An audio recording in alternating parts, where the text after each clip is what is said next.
Então, boa noite a todas, de novo, para quem já estava. Espero que estejam todas bem. E hoje a gente está aqui com a Cláudia Zatelli para fazer mais um encontro do nosso movimento Conexões Solidárias. E hoje o nosso tema é o espelho consciente, né? Como os nossos filhos refletem a nossa inconsciência e como resgatar a verdadeira conexão de pais e filhos. Acho que é um tema bem pertinente, que deve estar bem à flor da pele para todo mundo agora que tem filho nessa pandemia, né? Com essa convivência tão próxima. Então, só queria apresentar para vocês um pouquinho o que é o nosso movimento. Esse movimento é uma iniciativa do Conselho de Mães e Pais, aqui da Escola Waldorf Anabá, e a gente pensou nesse movimento para oportunizar uma rede de apoio para a nossa comunidade, né? E a gente faz isso através da promoção de um suporte financeiro para a escola, né, arrecadando doações das pessoas que participam, assistem, né, às palestras, através de um apoio para a comunidade interna da escola, né, que a gente procura também. Com as palestras a gente pode divulgar o trabalho das pessoas que têm os filhos na escola e também através da conexão, né, entre todas as pessoas da comunidade Waldorf, de maneira geral, que tem esse espaço aqui onde a gente pode se encontrar e compartilhar assuntos afins. Então, como vocês podem ajudar, né? Vocês podem compartilhar as ações desse movimento pelas redes sociais. A gente tem uma conta no Instagram. Também temos os informativos que vão pelos grupos de WhatsApp na comunidade interna da escola. Vocês podem oferecer um produto ou um serviço. A gente já teve alguns cursos que ofereceram cupons de descontos e reverteram, né, um valor do curso para a escola. Foi muito legal, uma iniciativa super bacana. Conectando também as pessoas que tenham interesse em usar esse tipo de espaço para divulgar algum tipo de trabalho que faça e ajudar também a gente a fazer a organização dessas ações. E a gente pode te ajudar através da divulgação de algum produto ou serviço que você tem, e a gente pode fazer essa divulgação e o movimento pode ser um catalisador aí para o seu negócio. E a gente espera, com o nosso movimento, que todos tenhamos a oportunidade, né, de fazer alguma coisa que a gente nunca fez. É uma novidade, né, acho que para a maioria das pessoas, esses eventos online, esses encontros à distância, né? E a satisfação de poder compartilhar o conhecimento, ajudar o próximo. Também a gente oportuniza essa possibilidade de divulgação de um produto, um serviço ou um talento, né? Utilizando essa rede de contatos que se forma nessa comunidade. E a gente busca, acima de tudo, promover esse apoio financeiro para a escola e a cada dia, né, sempre a gente tentar se reinventar diante desse cenário que a gente está passando, prolongada. Então, fica o convite para quem estiver nos assistindo hoje, fazer a sua contribuição financeira, que pode ser feita tanto no Banco do Brasil, né, através de depósito bancário, com os dados que estão aqui nesse slide, ou também vocês podem tirar uma foto aqui desse QR Code e entrar no PicPay, ou entrar no PicPay na conta do Conexões Solidárias e também fazer a sua doação, né? Ambas as contas vão direto para o fundo da Associação Pedagógica de Micael, que é a mantenedora da escola, tá? Então, por enquanto, eu encerro minha fala e passo a palavra para a Cláudia. Cláudia, muito bem-vinda, muito obrigada pela tua disponibilidade e pela tua presença aqui com a gente hoje. Espero que a gente tenha uma conversa bem bacana. Olá, boa noite a todos. Muito obrigada por a oportunidade de estar aqui, né, falando sobre esse assunto que para mim faz todo sentido, porque ele começou na minha vida realmente aplicando, né, com a minha filha, no começo não foi aplicando, né? No começo foi querendo muito aplicar e querendo muito estudar. Mas existia essa dificuldade, né, muito grande de colocar realmente em prática, porque, bom, antes de começar toda essa história, vou só explicar um pouquinho, né, sobre quem eu sou. Então, eu sou a Cláudia, eu sou mãe da Sofia, que está com 3 anos e meio agora, e eu sou formada em arquitetura, mas deixei essa profissão no começo desse ano, né, depois de algum tempo programando como eu iria fazer essa transição de carreira. Desde que a Sofia nasceu, na verdade, desde o parto, né, desde a preparação para o parto, eu comecei a viver uma transformação muito grande. Um estudo, eu comecei a estudar, porque a ideia de um parto era muito distante para mim. Uma pessoa sempre que hoje eu percebo, né, que eu era muito desconectada da minha verdade, do meu corpo, enfim, né, assim como eu entendo que nós, assim, enquanto sociedade, a maioria de nós está muito ainda desconectado. Então, esse estudo todo que eu fiz para esse ponto, né, específico, que na minha cabeça era o parto, na minha cabeça era o maior desafio da maternidade, para alguém que se considerava muito fresca para dor, vamos dizer assim. Sempre fui muito, assim, qualquer dorzinha de cabeça era um comprimido. Então, eu não venho a minha história não é vir desse lugar já mais consciente, né? Eu já tinha uma bagagem, assim, bastante inconsciente e desconectada. Então, para mim foi um desafio muito grande.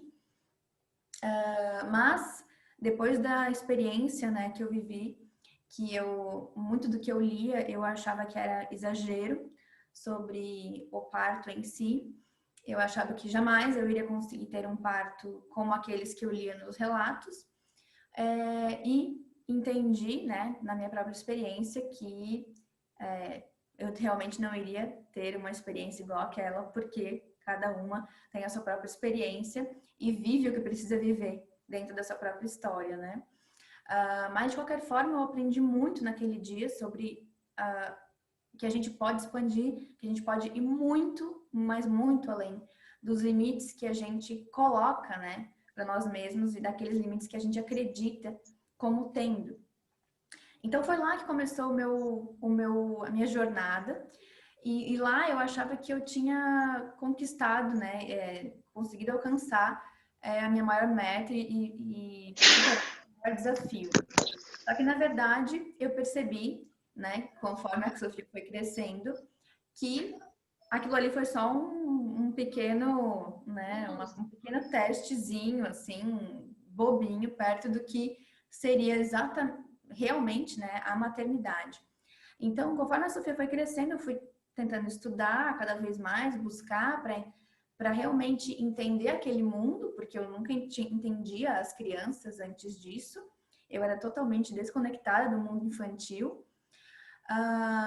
E eu precisava estudar aquilo porque era realmente alienígena para mim, né? Entender as necessidades de um ser que nem consegue se expressar ainda. E aí, conforme né, eu fui evoluindo nessa jornada, eu fui achando que eu estava me saindo muito bem ali no começo, né? Até chegar mais ou menos nos 2 anos.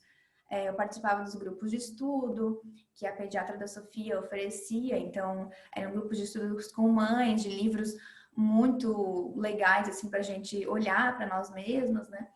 E aí eu, enfim, né, estudava, ia em blogs e tudo mais para entender essa parentalidade mais positiva. E logo que eu pensei numa escola, eu pensei, então eu vou olhar as opções de escola e comecei a ler sobre a pedagogia Waldorf, me apaixonei, pensei, não, vai ter que ser, né, uma escola desse tipo. Só que, e aí eu tava achando que eu tava arrasando, né, nesse negócio de ser mãe, até que realmente chegou o momento onde os gatilhos que estavam ali preparadinhos para acontecer iam começar realmente, e eu ia levar, né, um dos maiores tapas da vida ou da maternidade, que foi mais ou menos depois que ela fez 2 anos, onde os reais desafios para mim começaram enquanto mãe. Então eu vou falar muito aqui durante dessa experiência, porque ela foi guiando toda essa caminhada e todo esse estudo que eu vim fazendo. Então, ao longo disso, eu acabei fazendo uma formação com a Laura Gutman, né, o primeiro ano da formação com ela, em biografia humana. Me tornei educadora parental em disciplina positiva, né, pela Positive Discipline Association, que isso foi em 2019. E fiz outras formações para autoconhecimento, participei de alguns retiros, assim, né, para autoconhecimento.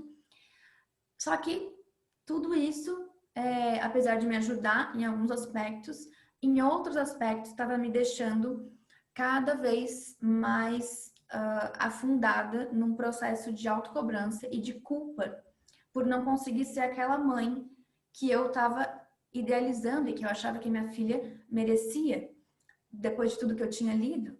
Então eu pensava, eu sempre fui muito racional, né, muito prática, então, tá, mas como assim? Eu tô fazendo todos esses cursos, lendo tudo isso, estudando, eu sei o que a minha filha precisa, eu sei o que é melhor para ela, teoricamente, mas quando na hora de realmente colocar em prática, a reação, aquilo que acontece não é o que eu estava planejando, o que eu tinha estudado, né? O que acontece comigo. E aí, conforme eu via as minhas reações ao que minha filha trazia, naquele momento onde ela começa realmente, depois dos 2 anos, a expressar cada vez mais a sua própria individualidade, as suas próprias vontades, cada vez mais aquela minha necessidade de controle ficava clara, né? Mas ainda não clara para mim, mas aquela necessidade de fazer tudo perfeito, fazer tudo certinho, estar no controle da situação, cada vez mais aquilo me deixava num estado de nervos, assim, e de culpa, e de autocobrança, e de, meu Deus, o que está acontecendo comigo? Até o ponto que eu percebi, ok, não é a minha filha que está me enlouquecendo, né? Sou eu que preciso olhar para o que for que estiver acontecendo aqui.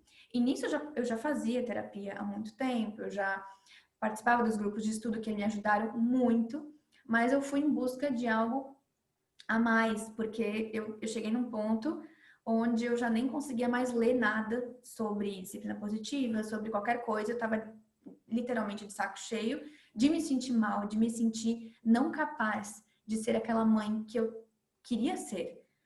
Então, e eu fui conversando com várias mães e durante os grupos que a gente fazia, eu fui vendo que todas elas, a maioria delas sentia a mesma coisa. Sentia essa vontade de fazer diferente, de fazer melhor, sabia o que deveria estar fazendo, entre aspas, mas não conseguia. No momento que vinha o gatilho, no momento que vinha aquela determinada situação, aquele determinado comportamento, tudo ia por água abaixo. E aí eu comecei a pensar, tem que ter uma resposta para isso, né? Tem que ter algum jeito.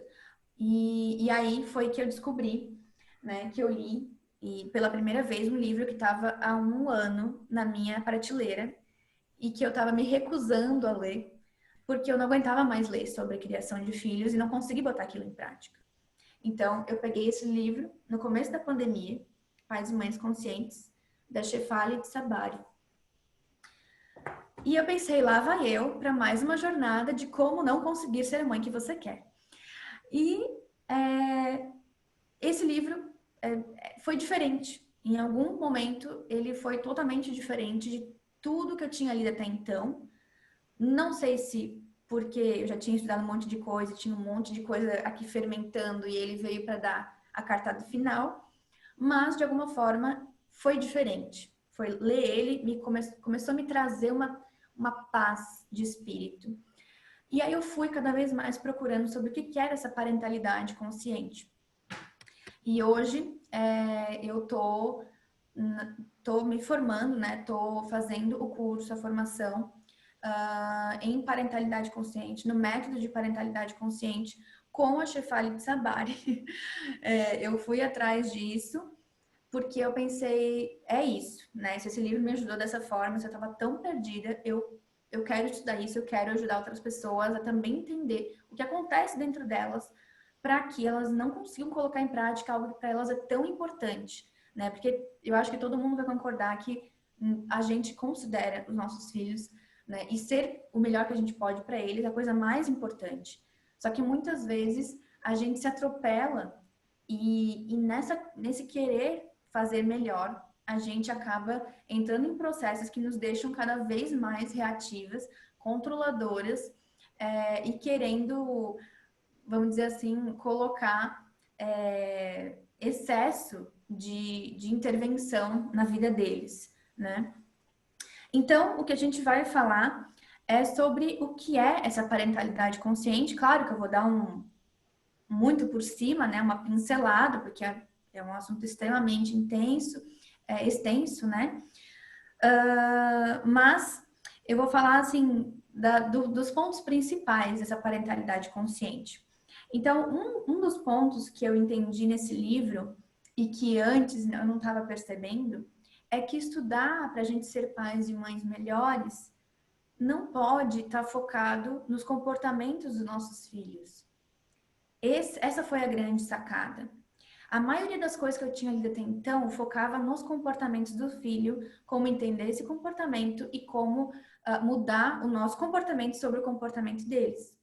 Mas quase ninguém falava sobre como esse comportamento do nosso filho nos tira do eixo, nos faz acessar coisas dentro da gente que a gente não estava preparado e que o cérebro racional não consegue dar conta, que as emoções afloram e simplesmente tomam conta daquilo. E é por isso que a gente perde tanto a razão, o sono e a compostura com alguns comportamentos, algumas coisas dos nossos filhos. E é aí que eles são os espelhos do que acontece dentro de nós. A Shefali fala, dentro, né, dos vários capítulos desse livro, e também das palestras dela, ela diz que os nossos filhos, eles fazem uma ação, né, eles são muito generosos em nos mostrar exatamente aquilo que a gente precisa curar dentro de nós. Exatamente as feridas lá da nossa infância, lá da nossa história, que estão ali ainda sangrando, que ainda não foram cicatrizadas ou pelo menos não foram olhadas de uma forma mais atenta. Então, assim, a gente dificilmente consegue perceber isso logo de início. E é aí que mora a nossa inconsciência. Uma outra coisa que ela traz nesse livro, e que para mim, né, na parentalidade consciente, foi tão libertador, foi ela dizer com todas as letras e em várias formas diferentes, até entrar, né, que não é sendo pais e mães perfeitos que a gente vai ser pais e mães conscientes. Muito pelo contrário. É essa necessidade da gente, essa nossa arrogância de achar que a gente vai ser perfeitos para o que eles precisam, que a gente vai prover tudo o que eles necessitam, que a gente vai ser os salvadores, né, do futuro deles. É isso que muitas vezes nos faz cair nas armadilhas que fazem com que a gente meta os pés pelas mãos e realmente faça tudo errado. Então, um dos primeiros pontos é que a gente vai aprender a ficar amigo da nossa inconsciência. A gente vai aprender a olhar para essas coisas que eu carinhosamente, né, com as mães que participam dos meus grupos de estudo, eu chamo isso das nossas perebas, né, para ficar uma coisa mais leve. Eu sempre falo, tá rolando pereba, tá rolando. E aí elas vêm, né? Hoje teve pereba. E aí a gente vai falando com leveza sobre essas perebas que elas acontecem diariamente. A gente diariamente reage às pessoas à nossa volta e reage principalmente aos nossos filhos.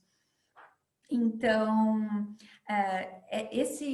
isso que ela trouxe, né, e para mim, assim, que me libertou tanto, primeiro essa questão de que olhar para a parentalidade não tem tanto a ver com a criança, tem a ver com eu, mãe, o como eu me sinto enquanto mãe e como eu me senti enquanto eu era criança.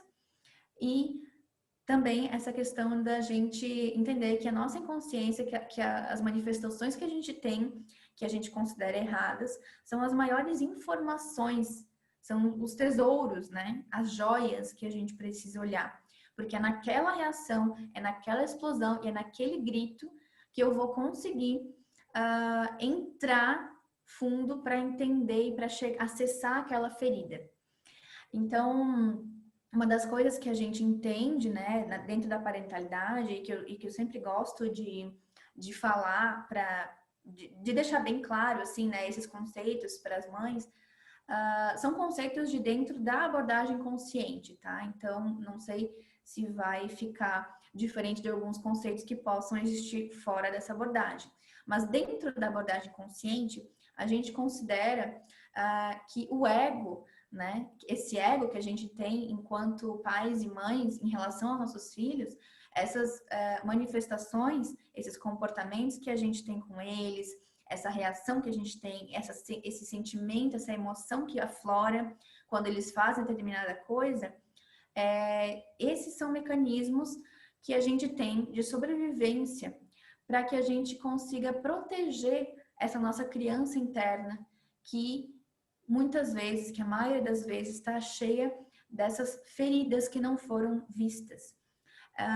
E são essas as feridas que os nossos filhos, eles nos mostram, né, de formas distorcidas e que a gente acessa quando a gente tem aquela determinada reação, né? Então, eu vou dar alguns exemplos daqui a pouco para a gente entender um pouquinho melhor como isso funciona. Uma outra coisa, né? Então, para a gente começar essa caminhada da parentalidade consciente, e que eu sempre digo, né, para as mães, vocês não vão sair desse grupo de estudos. O último que eu fiz durou 8 semanas. Eu digo para elas, vocês não vão sair daqui conscientes. Eu não saio daqui consciente. A Shefali Tsabary, que escreveu o livro, não se considera consciente. Porque não existe alguém que é consciente. Isso não é um rótulo que a gente possa colocar em alguém. A consciência, ela só acontece no momento presente. Somente no momento presente. E é essa a maior dificuldade que a gente tem em agir de forma consciente com os nossos filhos. Porque a gente está sempre no futuro, ou a gente está sempre no passado. A maior dificuldade que a gente tem é estar no momento presente, olhando somente aquilo que está acontecendo agora. A gente tem essa dificuldade de olhar para o que meu filho está precisando nesse momento, seja de um limite, seja de uma conexão, seja de qualquer coisa que a gente tenha estudado, né, de que ele precisa. A gente tem a dificuldade de olhar para esse evento de forma isolada, de forma presente, estando realmente conectados com o que o nosso filho precisa naquele momento. Grande parte das vezes, a gente acaba, no nosso automático, simplesmente reagindo ao que o nosso filho apresenta, de acordo com as nossas necessidades, que muitas vezes elas estão baseadas em medos que a gente tem relacionados a coisas que aconteceram no passado ou ansiedades que a gente tem de coisas que a gente acha que vão acontecer no futuro. Então, aquele filho que está fazendo, de repente, hoje, ele não quer comer o brócolis. Aquele filho não quer comer a salada hoje.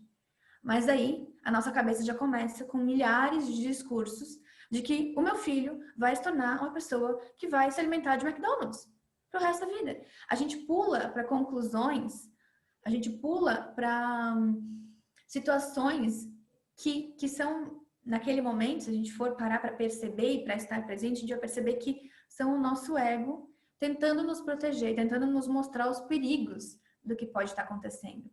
Só que a gente está muito cheio de informações, de crenças, de condicionamentos, de coisas que a gente considera perigos, ou de coisas que a gente considera erradas, ou de coisas que a gente considera que não deve ser assim, ou de coisas que a gente simplesmente não quer que sejam assim.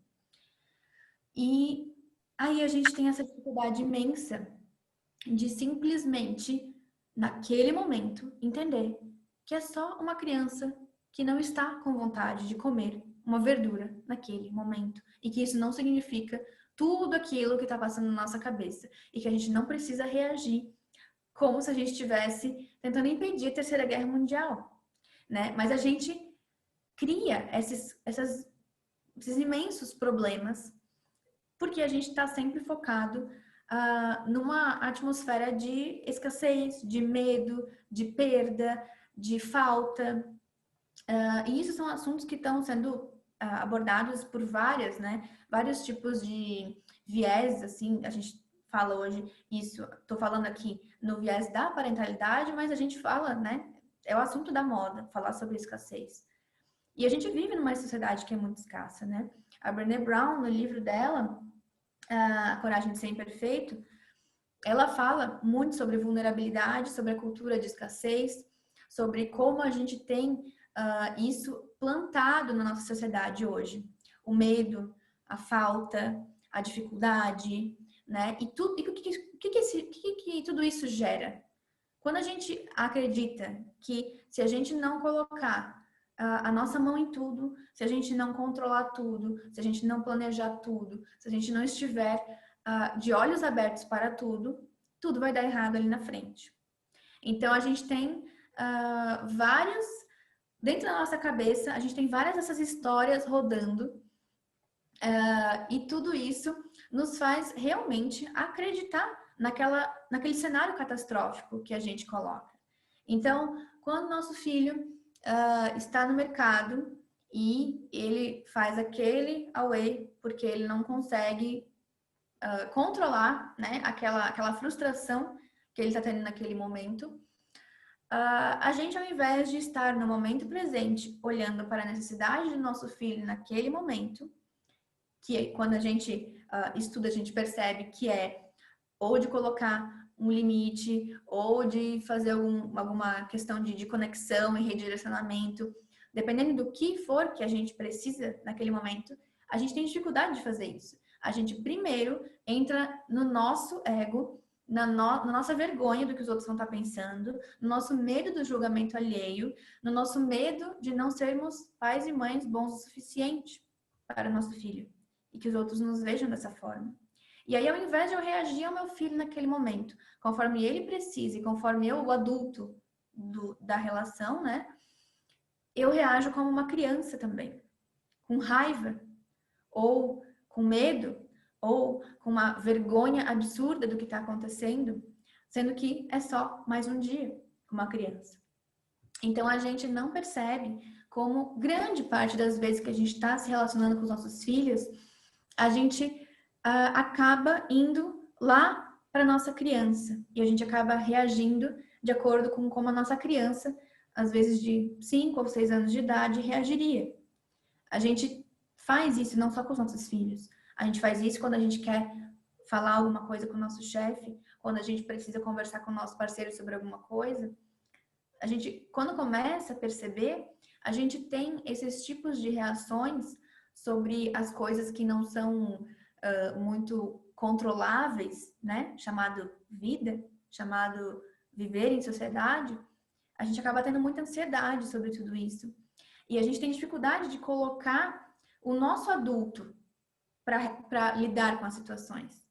A gente, grande parte das vezes, está colocando aquela criança que a gente foi, com as suas necessidades, às vezes não satisfeitas, não atendidas, com os seus medos, com a sua inadequação, com a sua sensação de não ser boa o suficiente. É com ela que a gente lida com a nossa vida. E é com ela, com essa criança, que a gente lida com os nossos filhos. Então, é aí que eles são essa oportunidade, né? É aí que a parentalidade, que a maternidade, para mim e para muitas mães que eu vejo caminhando também nesse solo, né, nesse deserto, porque não é uma caminhada bonitinha, não é um passeio no parque. Essa caminhada, ela é muito, ela é dolorosa, porque ela nos expõe a coisas que a gente ficou a vida inteira tendo um trabalho magnífico do nosso ego para esconder. O nosso ego, ele é magnífico em nos proteger. É esse o papel dele. O papel dele foi, lá na nossa infância, nos fazer sobreviver aquilo que a gente não teve. Só que a gente não consegue quebrar essa casca. Essa casca que nos protegeu, a gente continua carregando ela e ela nos sufocando. E a gente não consegue ir além dessa casca para realmente permitir que a gente viva, né? E reaja e tenha atitudes mais autênticas com quem a gente realmente é. E não com aquela criança cheia de crenças, cheia de medos e com tudo isso, né, que a gente percebe quando a gente vai estudando os efeitos de uma criação inconsciente. Então, o que eu quero dizer com uma criação inconsciente? Né? Então a gente vai agora culpar os nossos pais. Então agora a gente vai olhar e dizer foi culpa de vocês porque vocês foram inconscientes. Não, porque, para começo de conversa, a gente também é inconsciente. E a gente também, nossos filhos também vão ser, porque isso é quase que o natural. Essa inconsciência, ela é esse não olhar para o que realmente está acontecendo. É essa dificuldade da gente entender por que a gente se comporta desse jeito. Por que eu reajo assim? Por que eu me sinto assim com esse assunto? Eu queria me sentir diferente, mas eu não consigo. É essa inconsciência que eu estou querendo trazer aqui. E fazer as pazes com isso é muito importante, porque quando a gente admite a quantidade de coisa que a gente tem para trabalhar na gente, a quantidade de coisa que a gente não é nem perto de ser perfeito e não é também esse o objetivo, a gente começa a lidar com tudo isso com um pouco mais de leveza. Então, foi aí que, para mim, eu consegui, na minha história, no meu maternar, dar largos passos. Porque antes era muito doloroso ver qualquer tipo de falha no sentido do que eu queria estar fazendo. E quando eu entendi que são essas falhas que vão me levar para a direção, né, mergulhando em como eu me sinto com essas falhas, é que eu vou realmente conseguir ir para algum lugar que eu me liberte disso. Porque quando eu foco apenas em mudar o meu comportamento com meu filho, como por exemplo, eu não quero mais gritar com meu filho, porque eu li, eu entendi que eu não posso gritar e tudo mais. E aí eu começo num desprender absurdo de energia para tentar não gritar. Quando tudo que eu quero é gritar. Quando dentro de mim todas as minhas células estão gritando. E aí aquele pai, aquela mãe, com toda a sua boa vontade, seu amor, tentam mudar esse comportamento. E aí, muitas vezes, isso se torna uma outra pereba, como eu digo. Porque daí você não está expressando a sua verdade, né? Então agora eu tenho que gritar, eu tenho que fazer o que eu quiser fazer só porque eu preciso expressar minha verdade? Não. Mas, cuidado com simplesmente mudar comportamento por comportamento, sem entender o porquê ele acontece, sem chegar na raiz do porquê ele acontece, porque daí ele vai mudar para outro lugar. Ou você vai ter uma úlcera ou alguma coisa do tipo, porque aquilo vai ficar fermentando dentro de você, porque na verdade a ferida que está causando esse teu grito não foi vista, não foi olhada. Então, até que a gente consiga fazer essa caminhada, a gente vai ter que se perdoar pelas vezes que a gente grita. A Shefali coloca num dos capítulos, que eu achei fantástico, ela coloca assim, tudo bem se a gente grita ainda com os nossos filhos. Desde que a gente esteja caminhando, desde que a gente esteja diariamente se questionando, diariamente nesse esforço de tentar olhar, a gente hoje, de repente, pode gritar por 8 minutos ao invés de 10. Então, é esse o objetivo. É dar um passo. Antes eu gritava 10 minutos por dia, agora eu grito 8. Daqui a pouco eu dou mais alguns passos e eu grito 6. Mas sair de um lugar e querer mudar da água para o vinho vai só, muito provavelmente, fazer a gente ficar ou ansioso, ou se cobrando demais, ou começar a ter outras manifestações do nosso corpo, ou até manifestações no comportamento mesmo. Então, por exemplo, eu posso parar de gritar, mas de repente eu me torno ainda mais controladora do que eu era, de uma forma passivo-agressiva, por exemplo. Né? Então, o que adianta não estar gritando com meu filho, mas estar ainda querendo muito controlar tudo que ele faz e agora falando de uma forma passiva-agressiva? Vai mudar o fato de que eu não estou realmente me conectando com a necessidade do meu filho naquele momento? Vai mudar o fato de que eu estou agindo de acordo com a minha necessidade não atendida? Não vai mudar. Então, é esse o ponto, né, que eu quero trazer e que eu acho que é muito importante da gente entender que não vai existir um manual. Não vai existir um manual, um conjunto de ferramentas que vai te ensinar a ser um pai ou uma mãe consciente. Isso é uma jornada pessoal e uma jornada para dentro de nós mesmos. E é muitas vezes doloroso olhar para isso. Porque a gente percebe coisas lá da nossa infância, a gente percebe padrões de comportamento que a gente tem, a gente se percebe nos tornando aquela pessoa que a gente mais criticava. Então, tudo isso, quando a gente começa a se tornar consciente das coisas, a gente se torna consciente de coisas muito boas, mas a gente também se torna consciente de coisas que a gente não vai gostar muito de olhar. Então, essa autocompaixão, essa aceitação de nós como nós somos, né? E das pessoas ao nosso redor também como são, é parte imprescindível dessa jornada. Porque como que a gente vai aceitar os nossos filhos como eles são de verdade? Como a gente vai aceitar aquelas coisas que são diferentes dos nossos filhos se a gente não aceita aquilo que a gente é hoje? Então, assim, existe uma determinada... é como se fosse assim, causas e consequências, diversas, milhares de causas e consequências, causas e efeitos, que fizeram a gente chegar até aqui da forma como a gente é hoje. Falei antes, o nosso ego é magnífico em nos proteger. Aqueles traços nossos que a gente não gosta, eles existem por algum motivo. E a gente vai, aos poucos, nos conhecendo para entender qual é o objetivo, o que esse ego está tentando proteger, e a gente vai exatamente naquela ferida para conseguir olhar para tudo isso. E agora, enquanto adultos, enquanto pessoas que têm os mecanismos para lidar com isso, a gente vai mudando, ressignificando tudo isso, entendendo e provendo para aquela nossa criança interna aquilo que nos faltou.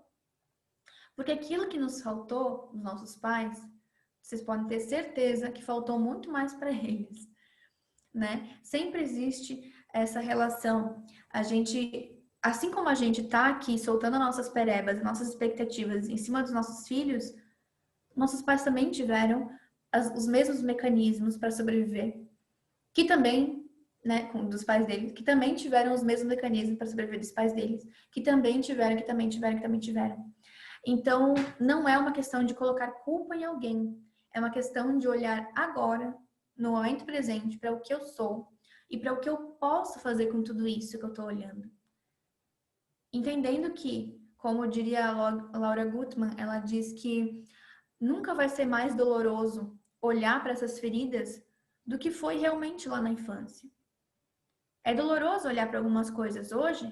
É. Só que se você aguentou, se você sobreviveu enquanto você era uma criança que não tinha nenhuma ferramenta para conseguir se proteger, hoje, enquanto um adulto que tem as formas de olhar para isso, que tem mecanismos e que pode ir atrás de pessoas e redes de apoio para te ajudar a olhar para isso, hoje você com certeza consegue sobreviver a isso também. E ainda ajudar aquela sua criança que ainda mora dentro de você a olhar para tudo isso de forma diferente, entendendo que hoje você está aqui, você, o adulto, e você pode nutrir aquela criança com aquilo que ela não teve.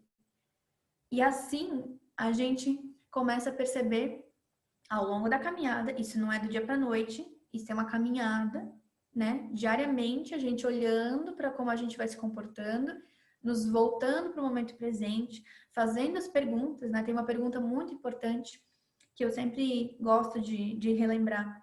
Quando acontecem situações com nossos filhos, o primeiro passo sempre é a pausa. Sempre é o parar para respirar. E aí, com essa pausa, a gente se dá um tempo para lembrar dessa pergunta, que é uma pergunta que a Shefali traz no livro. O que eu estou trazendo agora para esse relacionamento com meu filho? Tem a ver com as minhas necessidades ou tem a ver com as necessidades dele? Então, essa pergunta, ela é muito importante, ela é incrível quando a gente consegue lembrar dela. É por isso que eu sempre digo, é um treino, né? Isso aqui é exatamente a mesma coisa do que um treino físico, por exemplo. É exatamente a mesma coisa. A gente tem que estar diariamente treinando, porque é um músculo que a gente cresce dentro da gente, essa consciência. E treinar, vir para o momento presente, parece algo muito simples, né? Você para, então acontece algo, ao invés de você reagir, você faz uma pausa e se questiona. O que eu estou trazendo agora é sobre mim ou é sobre meu filho? Grande parte das vezes vai ser sobre nós, mas grande parte das vezes a gente também a gente vai lembrar disso depois que a gente já reagiu. E ok, faz parte do processo, né? O primeiro passo vai ser a gente estar disposto a olhar para a forma como a gente reagiu e perceber que não foi das melhores e que a gente precisa olhar para isso. Dando esse pequeno passo, a gente já está indo muito além. Porque a maioria dos pais e mães, dentro da sua própria inconsciência e dentro dos seus condicionamentos, dos seus mecanismos de defesa, vão sim transferir a culpa de como eles estão se sentindo aos filhos. E é isso que causa a grande... essas crianças, né, crescendo com esse grande peso dentro delas, acreditando que elas não foram boas o suficiente, acreditando que elas não eram como os pais precisavam que elas fossem, quando na verdade é o contrário. Eram os pais que não conseguiam olhar para o tamanho do vazio, né, do deserto emocional que existia dentro deles, a ponto deles não conseguirem se conectar com a necessidade emocional do seu filho naquele momento. E aí transfere a culpa do maior para o menor, né? Aquela velha hierarquia que a gente vê na sociedade de hoje. O mais poderoso coloca a responsabilidade, coloca a culpa, exerce o seu poder sobre o menos poderoso. Então, essas dinâmicas, a gente está falando sobre parentalidade, sobre pais e filhos, mas essas dinâmicas, tu copia e cola e você vai vendo essas dinâmicas em todos os lugares. Pessoas que transferem o seu próprio deserto emocional, as suas próprias dificuldades, suas próprias perebas para as pessoas à sua volta.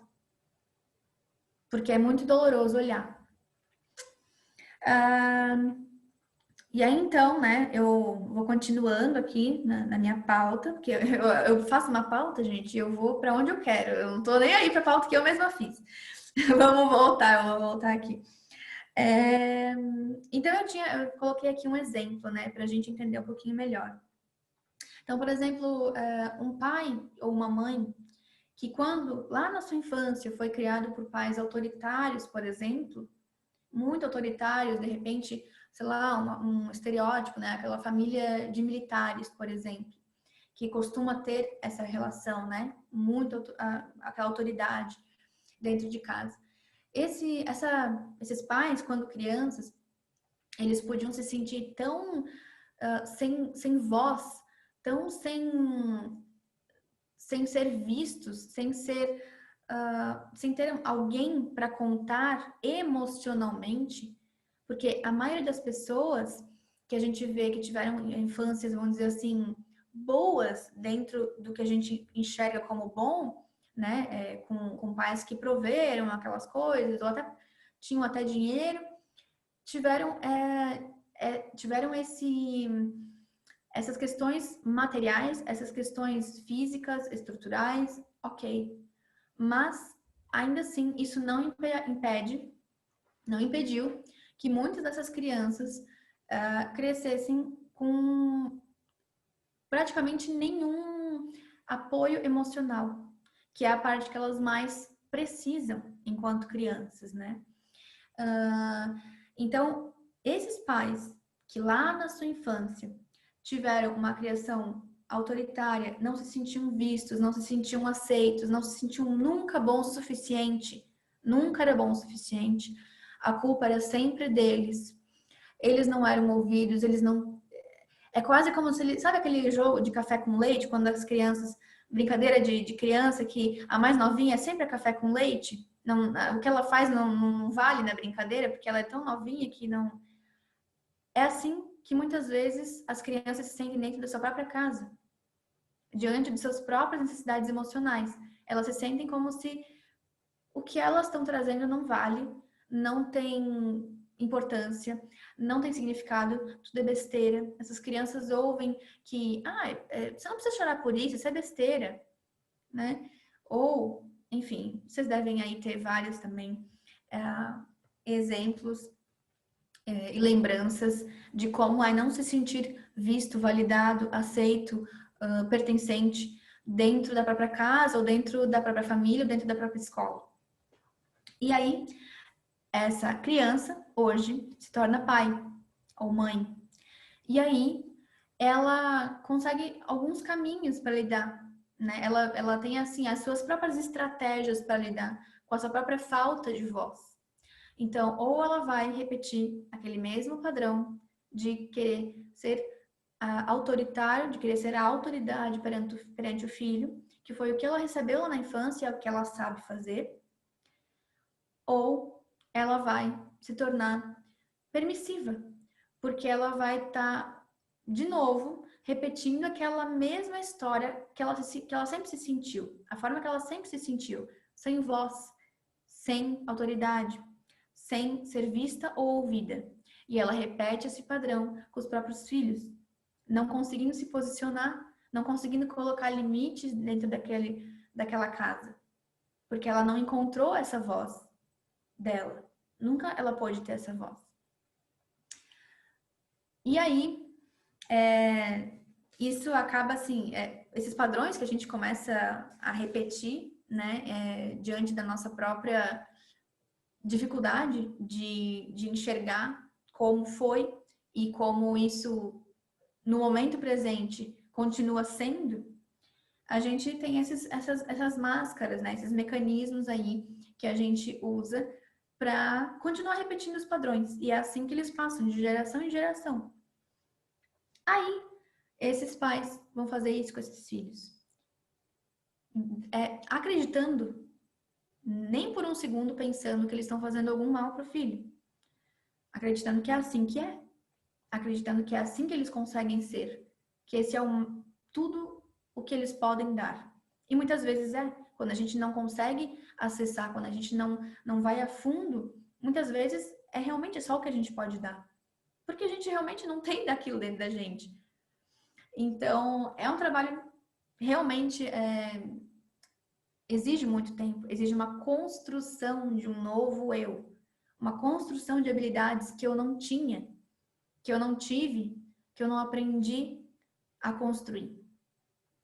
E aí, os filhos desses pais que tiveram essa infância e que reagem, né, e que hoje são ou autoritários, ou permissivos, ou até afastados, meio negligentes, meio, se vira aí, né, porque foi assim comigo.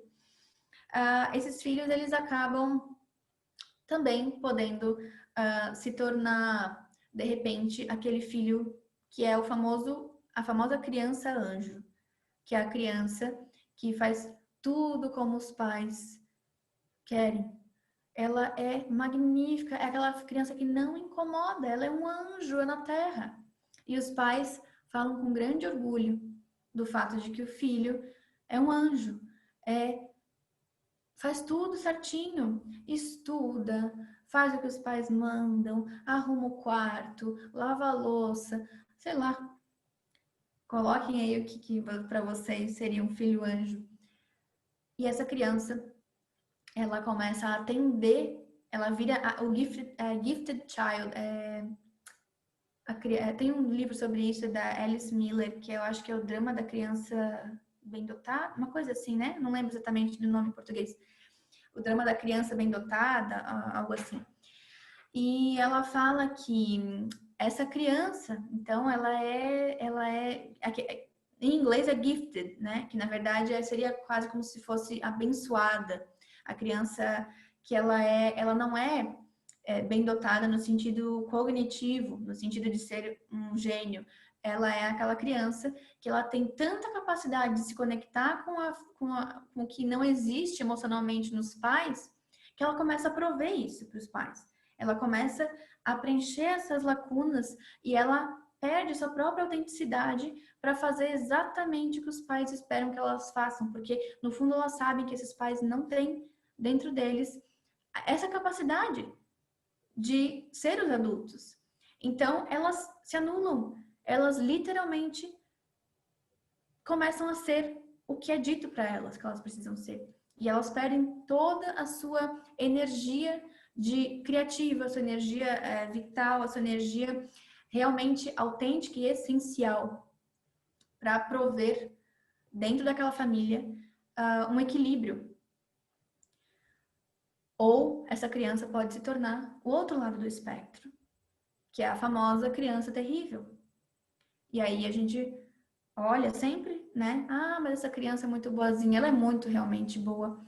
Ou essa criança é muito terrível, ela, né? Aquele famoso precisa de uns limites. E a gente dificilmente entende que por trás disso existe uma criança que está percebendo a necessidade daquele sistema, percebendo que naquele sistema não tem o que precisaria ter.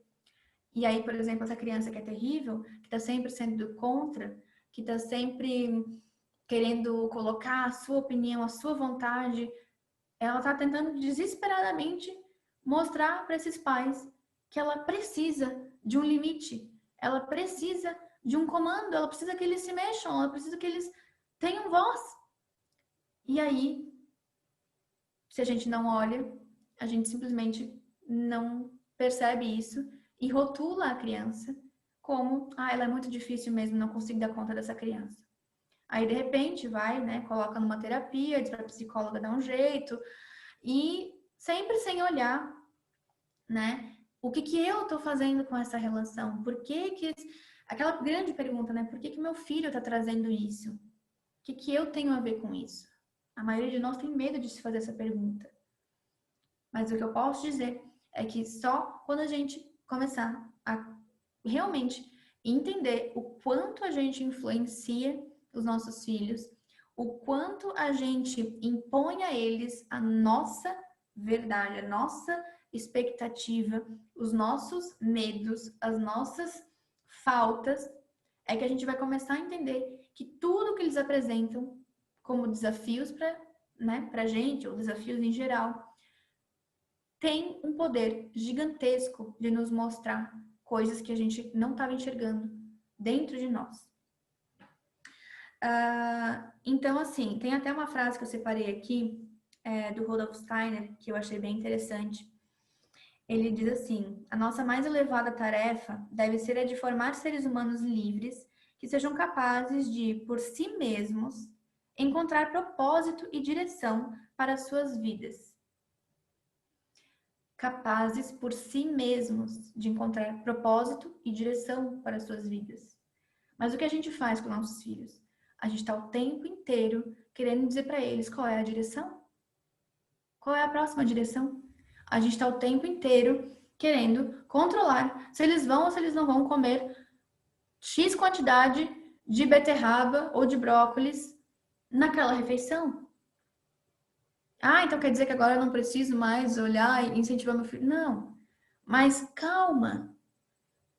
É só uma criança. E a gente não consegue nem, às vezes, respeitar o paladar da criança. Quanto mais as outras decisões que elas vão ter na vida. Então, assim, aí, né, aquela famosa coisa. Ah, mas você precisa comer salada, não sei o quê, blá, blá, blá. Aí você vai ver o prato dos pais. Não tem nada daquilo. Ou, né, tem uma miséria daquilo. Aquilo não é o dia a dia da casa. E os pais querendo achar que eles vão magicamente criar, né, uma pessoa que vai ir além de todos os limites da sua própria inconsciência, eles começam a exigir aquilo dos filhos. Então, se eu não consigo ter uma alimentação saudável, você vai ter. E aí a gente, mais uma vez, coloca nos ombros deles aquilo que a gente não dá conta. É bem complexo e é bem também libertador e eu gosto assim de pensar que pensar dessa forma, né, entender que a gente tem ao mesmo tempo que a gente deve tentar controlar menos a vida dos nossos filhos, não no sentido de não dar limites a eles, né, porque eles precisam disso, isso é importante, mas no sentido de ficar querendo o tempo todo dizer como eles têm que agir, como eles têm que brincar, o que, que eles têm que fazer, eles têm que dar bom dia para as pessoas, eles têm que dar boa noite, porque senão você é uma criança mal educada se você não dá boa noite para as pessoas, né? E a gente cria um monte de regrinhas, né, para eles que são apenas crianças, estão apenas no mundinho delas, com o seu próprio estilo, com o seu próprio jeito, às vezes uma criança mais fechada, e a gente fica não, você tem que dar bom dia, porque crianças bem educadas dão bom dia. Calma, né? Calma.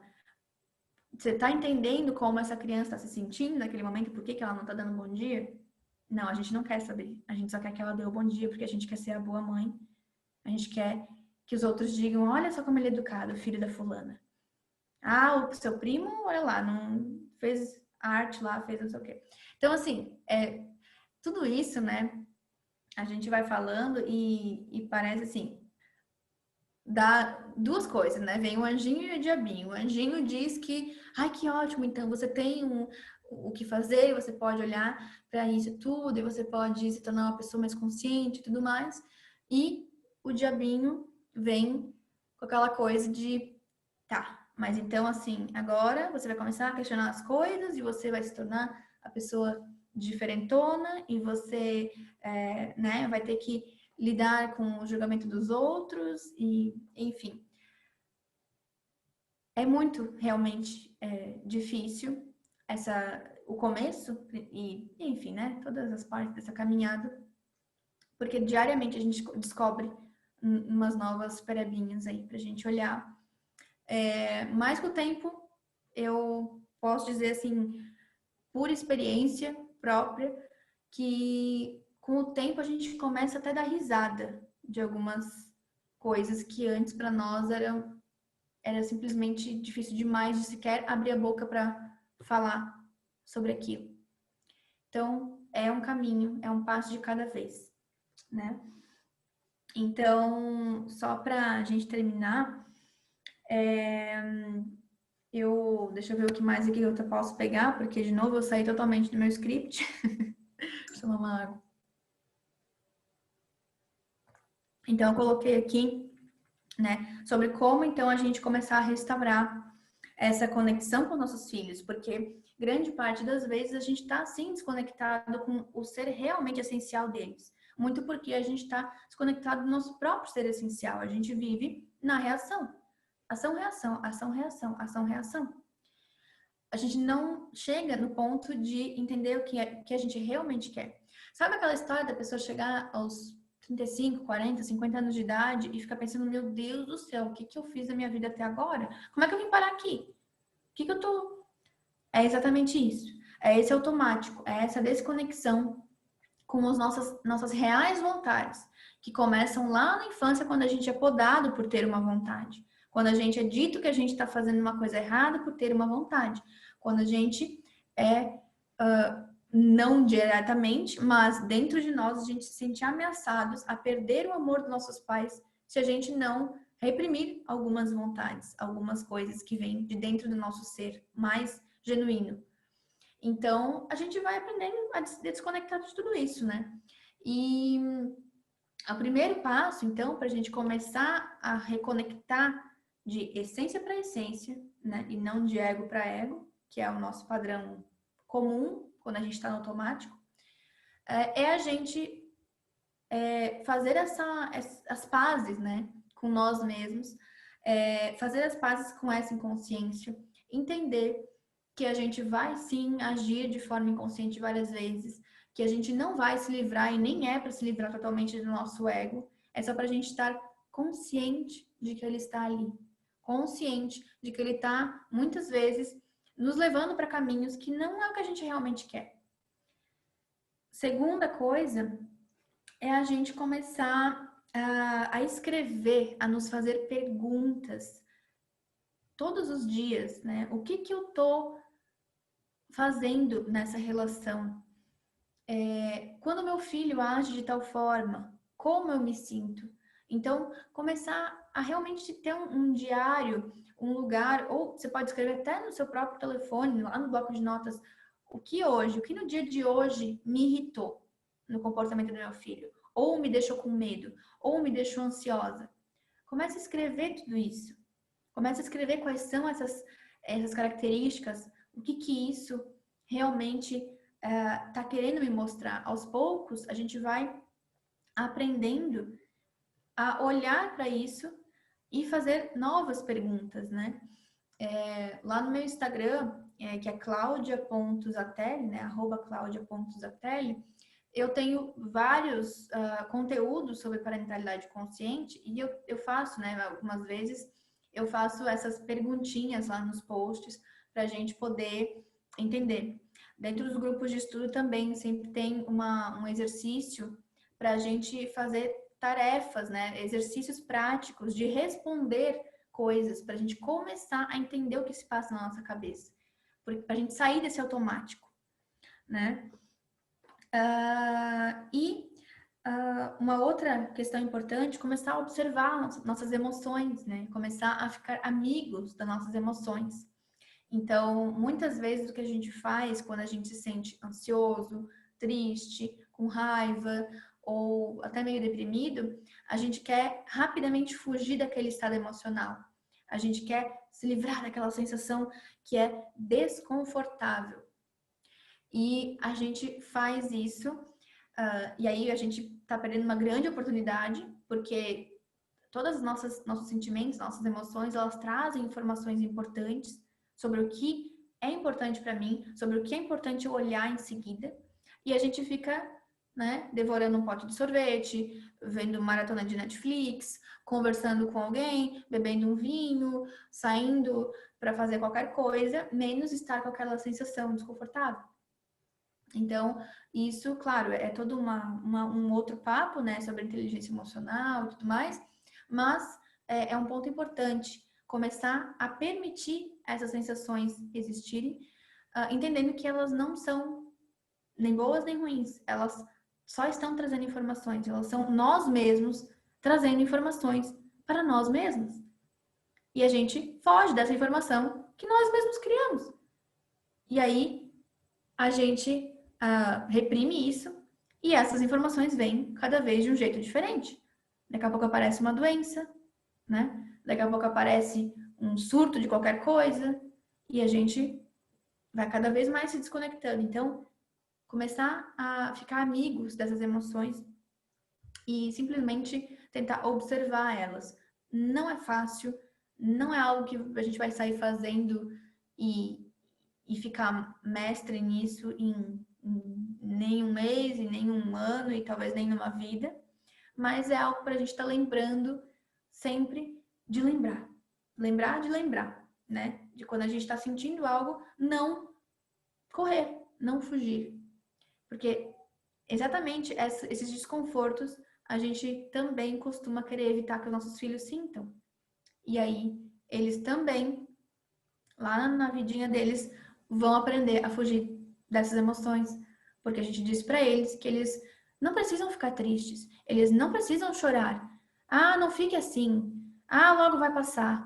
Ah, então vamos tomar um sorvete. Ah, então a gente pode começar junto com eles, aprendendo junto com eles. Essa é magnífico, né? Porque a gente, com os nossos filhos, a gente é obrigado a encarar algumas coisas que a gente não encararia se a gente não tivesse eles como motivação, né? Então, começar a ficar um pouquinho mais amigos disso, né? Dessas emoções que são tão importantes. E conectar realmente com o que o meu filho está precisando de mim naquele momento, né? E isso é muitas vezes difícil, porque quando acontece a situação, a necessidade que pula na frente de todas é aquela que eu não atendi, que não foi atendida em mim. Então, por isso o poder da pausa, de treinar, né, esse momento presente, de treinar, fazer a pergunta, para que a gente consiga cada vez mais estar mais consciente no momento que a gente vai interferir ou não nos comportamentos dos nossos filhos. E por fim, né, perdoar-se, ter autocompaixão, parar com esse negócio de querer ser a mãe perfeita, porque tem uma coisa assim que até também a Shefali traz no livro e que hoje eu entendi assim, e foi uma libertação, uma carga gigantesca que saiu de mim, foi entender que nossos filhos eles não precisam de mães e pais perfeitos, nem 100% conscientes. Eles só precisam que a gente esteja conectados o suficiente com esse processo, com esse entendimento do quão imperfeitos a gente é, para quando a gente reagir com as nossas perebas, né, do nosso jeito, daquele jeito que a gente não quer reagir, a gente possa perceber isso, admitir isso e garantir para eles que a gente está se trabalhando para que aquilo não aconteça de novo. Então, quantas crianças que têm N questões emocionais com a sua infância, quantos de nós aqui não gostaríamos de ter ouvido uma vez sequer, né, dos nossos pais que, ok, me desculpe, eu agi errado, eu não deveria ter feito isso, eu estou me trabalhando para melhorar, e isso não tem a ver com você, né? Isso que eu acabei de fazer não tem a ver com você não ser bom o suficiente, não tem a ver com você ter feito errado. Você é só uma criança e eu que não soube lidar nesse momento.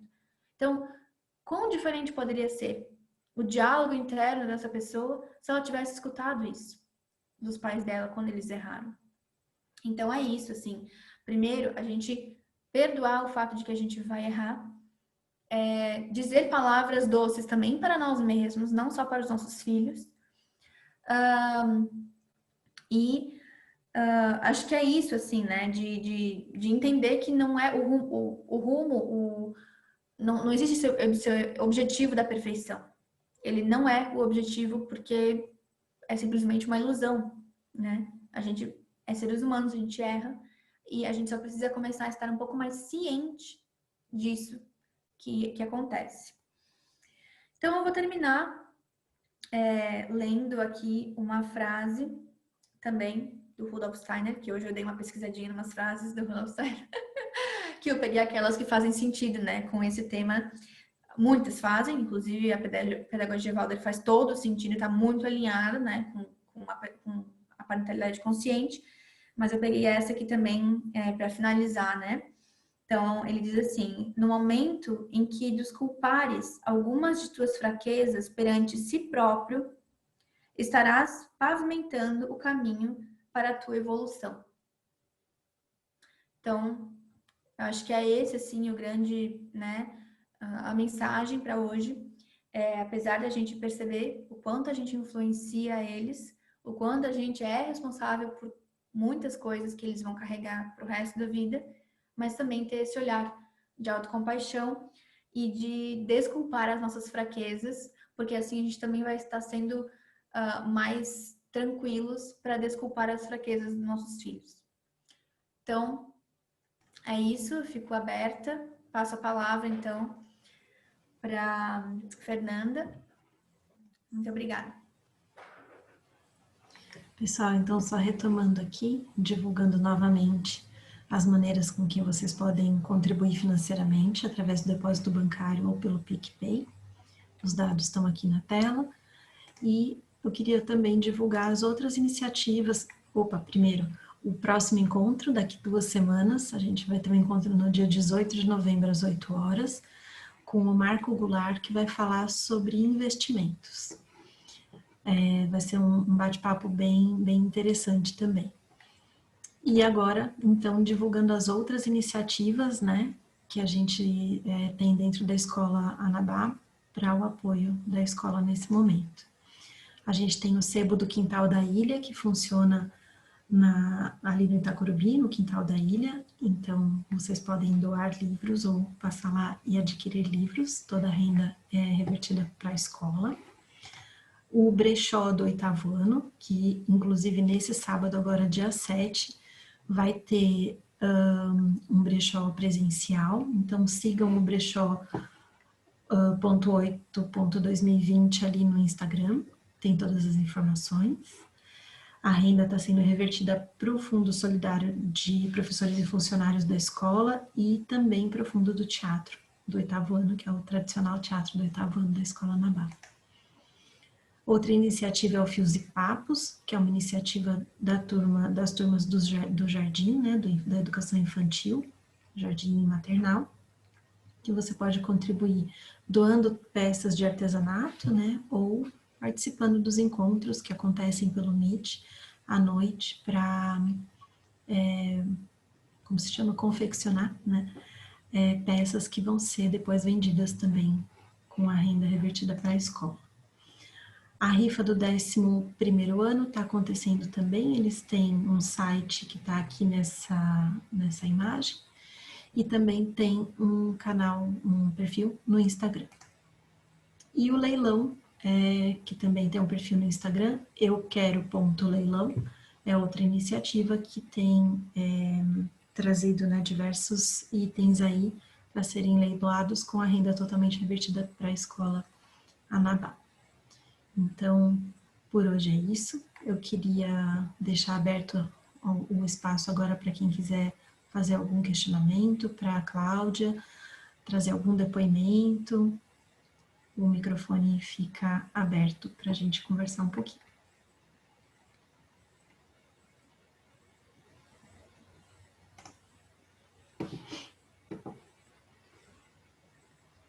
Se alguém tiver vergonha e quiser perguntar no chat, também fica à vontade.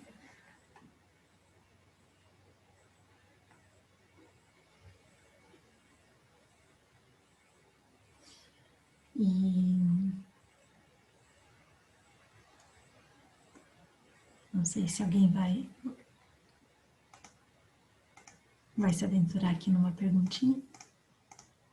Mas eu queria te agradecer, Cláudia, para mim, assim, foi muito legal te escutar.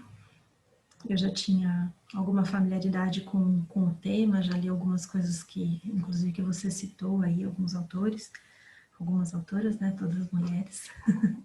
E acho muito interessante, assim, é um tema bem importante para mim, né, esse aprofundamento no maternar, né, e foi muito legal a tua contribuição, trazer todos esses elementos aí que você tem estudado, né? Eu queria te parabenizar pela iniciativa e te agradecer muito pelo apoio, tanto para a escola, né, quanto para todas nós aqui presentes agora e para quem vai assistir mais tarde ali no YouTube. Eu também queria agradecer a oportunidade de estar aqui, né, falando para todas vocês. Com certeza todos que estão aqui são pessoas que tem, né, esse alinhamento também, tem se ficaram até agora ouvindo tudo isso, é porque realmente também tem esse interesse, né, em fazer essa caminhada. Então, eu também fico aberta, né? Fica o meu convite aí para quem quiser ir além, me seguir lá no Instagram, que lá eu compartilho um pouquinho mais. E em breve vou estar abrindo uma nova turma dos grupos de estudo que eu realizo, né? Está no 4º grupo de estudos agora. E em breve eu vou criar mais um, e dessa vez ele vai ser um grupo com mentoria mesmo, nesse método que eu estou aprendendo com a Shefali Tsabary. Vai ser fantástico, só que eu já aviso que vai ser pereba. Vai ser pereba e não vai ser, né? Não é uma coisa leve, é um grupo que realmente exige um desprender grande. Mas é isso. Estou muito feliz de estar aqui. Muito obrigada a todos que estavam aqui, que estiveram até aqui. E também para quem vai estar vendo gravado, né, pelo YouTube. É isso. Muito, muito feliz com essa possibilidade. Tá ótimo, pessoal. Muito boa noite. Obrigada pela presença e a gente se encontra daqui 15 dias com nosso próximo encontro. Boa noite para todo mundo. Tchau, tchau.